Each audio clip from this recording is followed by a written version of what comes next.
என்னோட third baby delivery ஜேர்னியை நான் என்டையராக வீடியோ ரெக்கார்ட் பண்ணேங்க சென்னையில் ஃபார் ஒன் ரீசன். கான்டென்ட்காக கிடையாது, மெமரிக்காக கூட கிடையாதுங்க. There is one thing that I realized not when I was pregnant in the first two, but in the third time when I was pregnant, I realized something very deep about women and birth. அந்த ரீசனுக்காக தான் நான் video record பண்ணேன்.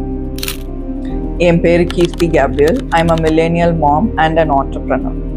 ஒரு விஷயம் ரொம்ப ஆனஸ்டாக சொல்லுவாங்க, ஃபார் அ ஃபர்ஸ்ட் டைம் மாமாக இருக்கும்போது எல்லாருமே சொல்லுவாங்க, மதர்ன்றது ரொம்ப புனிதமானது, உனக்கு வலியே தெரியாது the moment you see the baby அப்படிலாம் சொல்லுவாங்கங்க.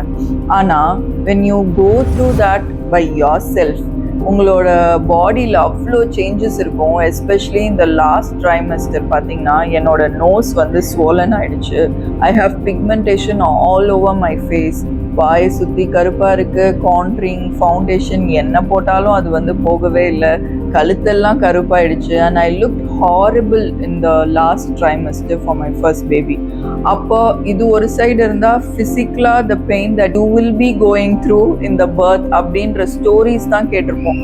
முக்கியமாக எங்கள் அம்மா என்கிட்ட சொன்ன ஸ்டோரி, அவங்க டெலிவரி இருந்தப்போ அந்த ஹாஸ்பிட்டலில் டாக்டர்ஸ்லாம் வழியில் கத்துனாங்கன்னா, என்ன நீ மட்டும்தான் குழந்தை பெற்றுக்கிறியா, என்ன ரொம்ப இவ மாதிரி கத்திட்டு இருக்க, சும்மாரு அப்படின்னு சொல்லுவாங்க அப்படின்லாம் ஸ்டோரி சொல்லியிருக்காங்க. இதெல்லாம் கேட்டு வளர்ந்த நம்மளுக்கு அந்த வலியை எப்படி தாங்க போகிறோம் அப்படின்னு நம்ம யார்கிட்டயாவது பேசினோன்னா, ஐயோ இது ரொம்ப புனிதமானது, இந்த மொமெண்ட் உனக்கு பேபி கையில் வந்துருச்சுன்னா உனக்கு வலியே தெரியாது, இதெல்லாம் சொல்லுவாங்க. இருக்கலாம், ஆனால் அந்த வலி எப்படி இருக்குன்னே தெரியல அப்படின்ற பயம் அதோட ஜாஸ்தியாக எனக்கு ஃபர்ஸ்ட் பேபி பிறக்கும் போது இருந்ததுங்க. அதே இது ரெண்டாவது பேபி பிறக்கும் போது பார்த்தீங்கன்னா ஃபோக்கஸ் எல்லாமே அந்த ஃபர்ஸ்ட் குழந்தைய தனியாக விட்டுறக்கூடாது, அந்த பாப்பா ஏங்கிடக்கூடாது அப்படின்றதுலேயே நம்ம ஃபோக்கஸ் ரொம்ப போச்சு. ஃபர்ஸ்ட் டைம் நம்ம அவங்கள தனியாக விட போகிறோம், அம்மா கூட இல்லாமல் அவங்க தூங்க போகிறாங்க. ஸோ அவங்கள ப்ரெப் பண்ணணும், அவங்கள ஏங்க வச்சிடக்கூடாது. குழந்தை வந்ததுக்கு அப்புறமே ஃபோக்கஸ் இந்த பாப்பாவுக்கு முன்னாடி அந்த பாப்பாக்கே போய்கிட்டு இருந்ததுங்க. தேர்ட் ப்ரெக்னன்சியில் நான் என்ன ரியலைஸ் பண்ணேன் அப்படின்னா, அதுக்கு முன்னாடி நீங்கள் ஒன்னே முடியல, ரெண்டே முடியல, எப்படி நீ 3 அப்படின்னு கேட்குறவங்களுக்கு நான் ஒன்று சொல்கிறேன். பர்சனலாக எனக்கு சின்ன வயசுலேருந்தே நிறைய குழந்தை இருக்கணும் அப்படின்னு நினச்சிருக்கேன். ஆனால் ரொம்ப டீப்பாலாம் அந்த தாட் போனதில்லை. But after I grew up நான் ஒரு வெப் சீரீஸ் பார்த்தேங்க, பேரண்ட்ஹுட்னு சொல்லிட்டு. அதில் 4 சிப்ளிங்ஸ் இருப்பாங்க. The life that revolves in that family தான் அந்த சீரீஸை பற்றி. அதை பார்த்து நான் ரொம்ப இன்ஸ்பயர் ஆகிட்டேன். என்னன்னா, at any point in time ஒரு 2 பேர் சண்டை போட்டிருந்தாலும் இன்னொரு 2 பேர் they will be there for each other அப்படின்ற மாதிரி எனக்கு தோணும். உங்களுக்கும் டைம் இருந்தால் போய் பாருங்க பேரண்ட்ஹுட்ன்ற வெப் சீரீஸை. அதில் ரொம்ப இன்ஸ்பயர் ஆகி நம்ம 4 பிள்ளை பெற்றுக்கணும் அப்படின்னு நினச்சேன். பட் நவ் இல்லைங்க, அந்த டெசிஷனை மாற்றிட்டு 3 போதும் அப்படின்னு முடிவு பண்ணேன். நான் 3வது it's a very rough pregnancy for me. ஏன்னா 2 குழந்தைங்க ப்ளஸ் 3வது குழந்தை ப்ரெக்னெண்ட்டாக இருக்கும் போது I was taking care of 3 business, one in Adyar, one in Anna Nagar and one more in அடியார்னு புதுசாக ஒன்று ஆரம்பிக்கிறோன்னு.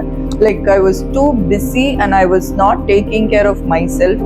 ஸோ அந்த பயம் எனக்கு இருந்துகிட்டே இருந்தது. நீ தான் 2 பெத்துட்டல, உனக்கு பயம் இல்லைன்னா நிறையா பேர் சொல்லுவாங்க. ஆனால் எனக்கு 3வது குழந்தைக்கு தான் ரொம்பவே பயம் இருந்தது. இந்த குழந்தைய நம்ம நல்லா பெற்றுற முடியுமா, ஒரு வெஜைனல் பர்த் கொடுக்க முடியுமா, ஹெல்த்தியாக இருக்குமா. ஏன்னா ஃபஸ்ட்டு 2 குழந்தை பிறக்கும் போது நான் ஆண்டர்ப்ரனர்ஷிப்பாக இல்லை, நான் ஒர்க் தான் பண்ணிட்டு இருந்தேன். So I had enough peace of mind, enough free time. So I was working out, I was eating healthy, அந்த மாதிரி போச்சு. பட் இவர் பிறக்கும் போது I was completely into entrepreneurship, like I said. So I was totally occupied, one or other thing வந்துட்டே இருந்தது. I forced myself to take leave in the last 2 weeks. அவர் பிறக்கிறதுக்கு 2 வாரத்துக்கு முன்னாடி I was shutting down from everybody. ஏன்னா I needed to give that time அப்படின்னு இருந்தது. But பயம் ரொம்ப இருந்தது. ஒரு ஹெல்தி பேபியாக பிறப்பாங்களா அப்படின்றதுல தான் தாட் ரொம்ப போச்சு, நம்ம ஒர்க் அவுட் பண்ணலையே அப்படின்ற ஒரு கில்ட்டும் இருந்துகிட்டே இருந்தது. But one thing that I realized பார்த்தீங்கன்னா, நம்ம குழந்தை பிறக்கும் அவ்வளோ கஷ்டப்பட்டு, நம்ம பிறந்த உடனே எல்லாரும் கேட்குறது வந்து பாப்பா எவ்வளோ வெயிட்டு, ஹெல்த்தியாக இருக்காங்களா, அப்புறம் அவங்களுக்கு இன்னும் விட்டமின் டி இருக்கா, அந்த மாதிரியான கொஸ்டின்ஸ்லாம் நிறையா வரும். எல்லாரோட ஃபோக்கஸ் இன்க்ளூடிங் நம்ம அம்மாவோட ஃபோக்கஸுமே அந்த குழந்தைக்கு போயிடும். அடுத்து பால் வருதா, பால் ஒழுங்காக குடிக்கிறாங்களா அப்படின்றதுல நோக்கி நகர்ந்து நம்ம ஓவர் த பீரியட் போய்கிட்டே இருக்கும். So what made me to decide that I need to video record my entire delivery அப்படின்றது என்னன்னு பார்த்தீங்கன்னா, மோர் தேன் மற்றவங்க வந்து விட்னஸ் பண்ணுவாங்க அப்படின்றதெல்லாம் தாண்டி நிறைய பேர் வந்து அதை கொஞ்சம் முகம் சுளிக்கிற மாதிரி கூட பார்த்தாங்க. But to me personally as a woman வந்து நம்ம we go through so much of transformation. ஒரு 9 months ஆஃப் ஜேர்னி வந்து ரொம்பவே வந்து இந்த மார்னிங் சிக்னஸாக இருக்கட்டும், அதுக்கப்புறம் இந்த மூட் ஸ்விங்ஸாக இருக்கட்டும், அதுக்கப்புறம் இந்த வெயிட் கெயின், இந்த சயாட்டிகா பெயின், அப்புறம் நான் சொன்ன மாதிரி அந்த horrible phase that we would have.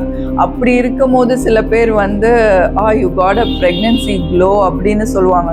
அப்போது வந்து டு பி வெரி ஆனஸ்ட், எனக்கு எப்படி ரியாக்ட் பண்ணுறதுன்னே தெரியாது. ஏன்னா I know how horrible I look, but then people were so kind to come and tell you you know உனக்கு க்ளோ இருக்கு அப்படின்னு சொல்லிட்டு.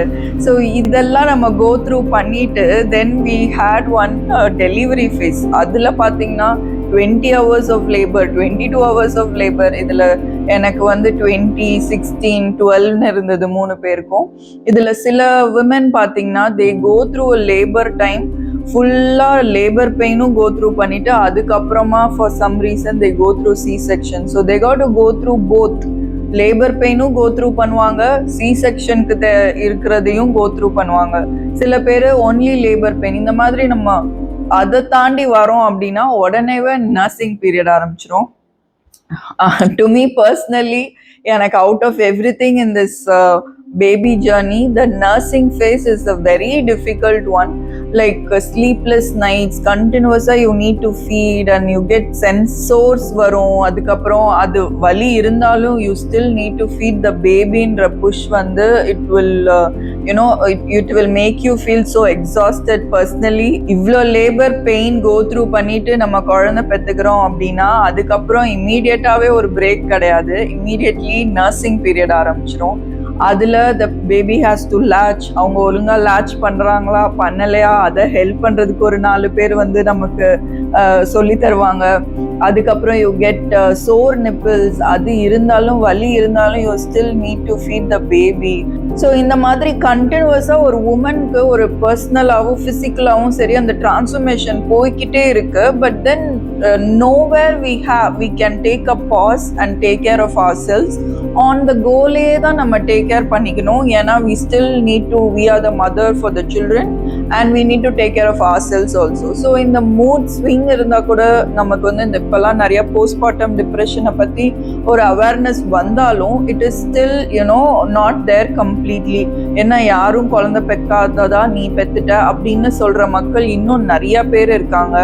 இப்போ ரீசெண்டாக வந்து அந்த குழந்தைய பால்கனியில் விழுந்ததை பற்றின இஷ்யூலாம் வரும்போது we never know what that mom was doing. அது ஒரு செகண்டா கூட இருக்கலாம். ஆனா everybody was have their own judgmental thing about the mother and poor thing the mother has to end her life.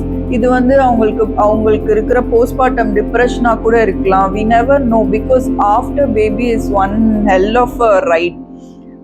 ஆனா அந்த ரைட்லயும் we travel. Most of the women, all of us, I would say, we travel in that. We still take care of the children, we still take care of the family, but the amount of strength a woman has, the amount of resilience a woman has, அவங்க குழந்தை பெற்றுட்டு திரும்ப அவங்க உமன்ஹுட்க்கு போகிறதும் ஒரு மதர்ஹுட்க்கு போகிறதும் ஒரு ஜாப்க்கு போகிறதும் அந்த ஃபேமிலியை டேக் கேர் பண்ணுறதும் இதுதாங்க ஒரு best example for resilience. So to me I wanted to record that. I wanted to have a memory of my own strength. That was one main reason that I want to record the entire journey. ஏன்னா இப்போவும் வந்து I have no regrets. That is one of the best decision that we took. நிறைய பேர் நான் வீடியோவை காமிச்சவங்கலாம் கூட ஐயோ எனக்குலாம் இது வேண்டாம் அப்படின்னு சொல்லியிருக்காங்க. பட் டு மீ இல்லை, எனி லோவஸ்ட் பாயிண்ட் நான் என்னோட லைஃப்பில் போனேன்னா நான் அந்த வீடியோவை எடுத்து பார்த்துருக்கேன். நானும் என் ஹஸ்பண்டும் சேர்ந்து அதை பார்ப்போம். அதை பார்க்கும்போது like you get one energy, like பார்த்துக்கலாம்டா, இதுவே பார்த்துட்டோம், இந்த பிரச்சனையை நம்மளால ஃபேஸ் பண்ண முடியாதா அப்படின்ற ஒரு ஸ்ட்ரென்த் வந்து it is like my motivation guru. So that is one reason why I video recorded my entire birthing delivery journey. So this video is not to tell you that you should video record your birthing journey அப்படின்றது கிடையாது. But as a woman, we should have the remembrance of the strength that we have, the resilience we have. ஏன்னா நம்மளை motivate பண்றதுக்கு we can't search that from others. We need to find it within ourselves, and this video is mine.